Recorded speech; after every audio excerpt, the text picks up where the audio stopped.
Hi everyone and welcome, this is the Apostate Prophet. It is 2019, and in over a dozen countries, it is illegal to stop identifying with the local religion and to renounce it. In a dozen countries, it is punishable with death. In some, it is the law of the country. In others, it is a specific state or region. And in every case, it is Islamic law. In short, these Islamic countries have thought crimes where you can pay fines, be tortured, lose your freedom or your life for making a life decision. It is 2019. That's not all. In fact, in many other countries, besides those in which it is the law, it is a social taboo, unacceptable, extremely unsafe to publicly declare that you don't believe in this religion any longer. And it is almost always, in most Islamic countries, a very terrible idea to go out there and explain why you don't believe in this religion, and to declare what you believe in instead, and why you believe in that. In fact, when you ask the people living in those Islamic countries, among those who think Islamic law should be the law of the state, which is the majority, a huge number of people believe that people should be killed for leaving Islam. Imagine this for a second. You live in Egypt, were born into a Muslim family, you don't believe in it anymore, and 80% of people around you believe that you should be killed for not believing in Islam. In Afghanistan, you are again surrounded by people, 80% of people, who believe you deserve death for no longer identifying with the religion of them and the state. In Pakistan, you are alone, and 6 out of 10 people think you don't deserve to live. Your only crime is thinking for yourself, changing your mind, using your brain, making your own decisions for your own life. Even when it is only 30% or 20% or 10%, 10 out of 100 people believe you need to be killed for being who you are. And when you live in such an environment, silently escape and carry the scars, maybe literally, some people try to tell you that all that was a religion of peace. Why would you hate it? They school you about hate and tolerance, and about what is and is not peaceful.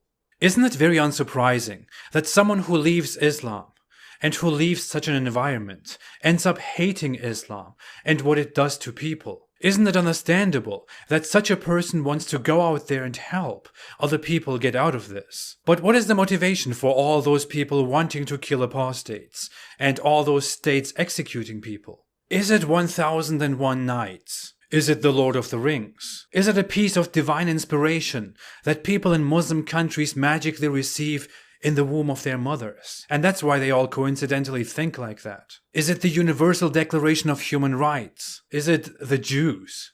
No, it is Islam, of course. For 1,400 years, Islamic scholars vastly accepted and ruled that leaving Islam carries a punishment, and that punishment is death. This is the agreed rule in all schools of Sunni Islam, which are Hanafi, Shafi, Hanbali and Maliki, and it is also firmly established in Shia Islam. This law was also in place in the Islamic empires, and has therefore arrived in our time, and become the law of multiple Islamic governments, which are the only ones that have such a law. This entire inhuman mentality goes back to Muhammad. The Prophet of Islam, Muhammad, said in multiple reports, "Kill those who change their religion."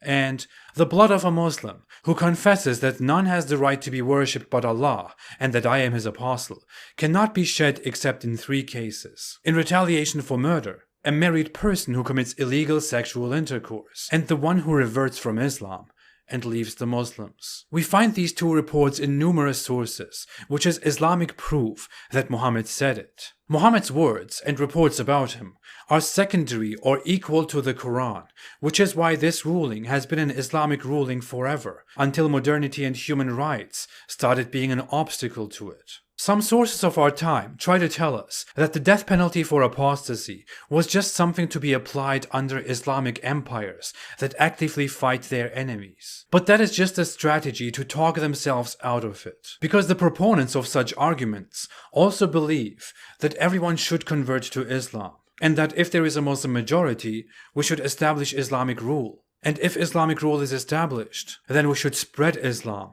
which includes creating an empire. And if there is an Islamic empire and Islamic rule, it means kill those who leave Islam. Do we really want such a religion? Some people try to justify the killing of apostates and compare it to how states treat treason. Very bright individuals like Zakir Naik, whose speech is beautiful and magical music to my ears, say things like, if in the country of India, there's a citizen of India who shares the secret prints of the Indian army with the enemy, the Indian law will say he should be put to death or life imprisonment. This is the same law in America, same in UK for apostasy. I would love to translate, but I have no idea what he said. But what he basically means is that there is also a treason law in India or America or the UK, comparable to the law of apostasy in Islam. America punishes treason, so it's okay for Islam to kill apostates. But that is a complete false equivalency. Treason is an extremely rare charge today, in America for example, and is applied for heavy stuff like working in important high federal positions, and revealing secrets or working with enemies in ways that would heavily damage the nation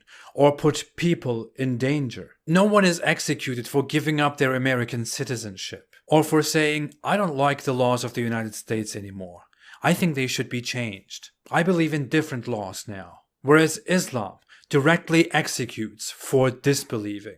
Also, even if states did that or do that, how exactly does that absolve Islam? You excuse the atrocities of your good divine religion by comparing it to human states? One more such poor argument that comes from Islamic apologists is the deflection, not really an argument, that Christianity and Judaism have such a law for apostasy too, and that Islam is not alone in this. First off, this just sounds like, well, other people kill minorities too, so why do you care about our minorities? This is also called whataboutism, where you bring up the faults of a different party in order to deflect from your own and free yourself from having to make a defense. Even if Christianity and Judaism had the same law, it wouldn't absolve Islam from guilt. But moreover, Christians and Jews don't kill apostates today, so we will keep talking about Islam. But most importantly, do Christianity and Judaism really have such a rule? Judaism has a biblical order from Torah times to kill those who entice others to worship idols. The punishment here is not for the one who commits apostasy, but for the one who incites apostasy among people. I know that's not much better, but Judaism abolished this law over 1,000 years ago. The Talmud condemns death penalties, although it prescribes them here and there, and biblical laws would only possibly be applied under a proper Jewish state, in a hypothetical case where the Jewish Messiah finally arrives, which I'm personally not worried about. Christianity doesn't have any death penalty at all. It has right or wrong, moral or immoral. The New Testament neither rejects nor advocates the death penalty, but it doesn't prescribe any death penalty for any crime at all. First Christians opposed the death penalty altogether, while later Christians, especially the Roman Empire and other kingdoms and realms, had the death penalty for things they considered right or wrong. Christians don't believe that their religion actively orders the killing of apostates. There is no scriptural basis for that, and no Christian today believes that. In the end, the vast majority among both religious groups agrees that there shouldn't be such a rule. The only religion and religious group we have is Islam and Muslims. If Turkey, the country I left, was ruled by Islamic law, I would be captured upon my return, be held, judged, and executed, without any chance to appeal. Because I left Islam, which is punishable by death. I spoke it out, which is punishable by death. And I spoke against Islam, which is punishable by death. Let's not talk about me. Let's take any random person. Let's say a man in his early 20s, who was before a devout believer, who simply stopped believing in Islam and made it public, as anyone would inherently have the urge to do. If this man returned to or landed in a place that is truly ruled by Islamic law, he would walk among all those people who want him dead. Soon he would be brought in front of a court. He would be asked to repent and return to believing in Islam. He would be asked to believe again, to forcibly believe. And if he rejected that, he would soon be killed, so no one in the public commits the same crime. The crime is changing your mind, not believing in a religion any longer. What a horrible crime. Imagine, Allah wants other flawed humans to kill you for such a natural flaw, for thinking, for not believing, and condemns you then forever.